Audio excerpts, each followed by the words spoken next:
In the early 1900s, the Jews of America had a great challenge. It was known as the Golden Medina. Money was the god, and to remain a Yid was not easy. If we believe that we are Meiser Nefesh to remain from, then we must know that back then, if on Shabbos you did not show up at work, then there was no point of showing up on Sunday. There was one Yid, one father, who week after week was Ne'eman to Hashem, and did not do like all his friends and neighbors. He did not show up to work on Shabbos. As you can imagine, the poverty in his home was there for all to see. To survive at that time was not easy, even if you worked. And if you didn't, many years passed, and as we all know, the United States, like many countries, established Shabbos, or what they call Saturday, the day off of work. Yet this family, sadly, one child after another left the derech and became Mechalelei Shabbos. People were shocked. How is it that a Yid that gave everything up for Shabbos, and Dafka on this got such terrible return? Not one child who was Shomer Shabbos. They asked Rav Moshe Feinstein, how could something like this happen? And his answer is something that we must all take to heart.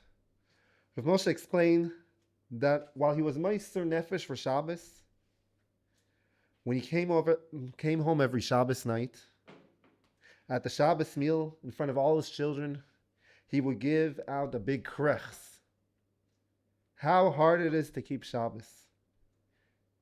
In the end of the day, no matter how much Mesiras Nefesh you have, that kretz ruined it all. All of us have a great love and appreciation of Eretz Yisrael. Many of us made the wisest decision in our lives to remove ourselves from the nations and to come to the land that is watched by HaKadosh Baruch Hu. Yet I ask myself, and I'm speaking personally to myself, do I at times not complain? Do I at times say it's hard? Do I at times make it seem like Eretz Yisrael is not the great gift that we've already mentioned 3 times? I'll mention again, the Rav Shimon Bar Yochai said about it, 3 great gifts Hashem gave to Am Yisrael, and all of them were given only through Yisurim, Torah, Eretz Yisrael, and Olam Haba. Yes, Yisurim. But Yisurim like these, we do not give a krech for. We do not complain about. We do not fear. I look at my 4-year-old daughter coming back from Ghana, and sometimes I'm thinking, wow, it would be great. Sit every day, in the Gan. Just play a little rikuz, learn some colors, maybe some letters, a drop of Parsha Shavua. The easy life, no complaints.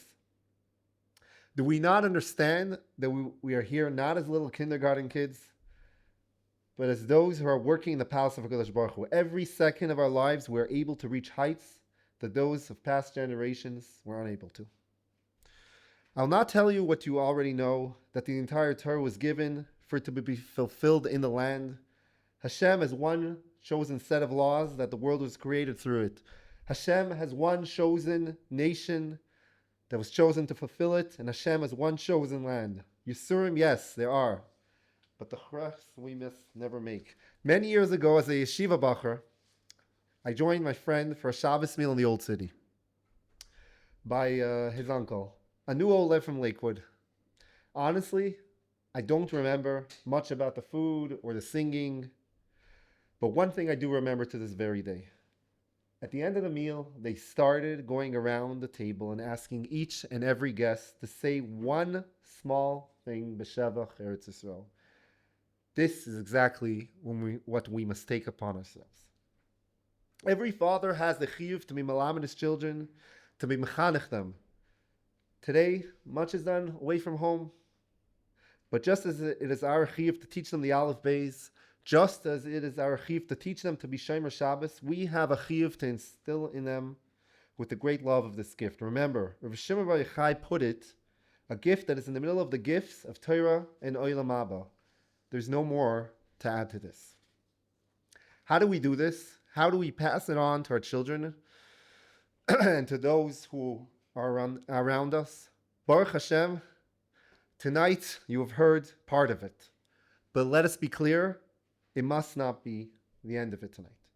To see the greatness in Hashem's gift, to understand that it is an avodah, and just as we've taken upon ourselves to learn Hilchos Pesach before the Chag, or have a Seder and Shmiras Halashon, we need to make it part of our lives. If needed, and I'm sure we do, we should go out to the farm store. We should go buy a sefer like we had today. We heard from Rav Yishai Kalfa. And slowly teach to our family to make the greatness of Eretz Yisrael. Open it at the Shabbos table. Make sure that your children have the same ahavas and appreciation of the miracle that we're able to be here tonight in the land as you do.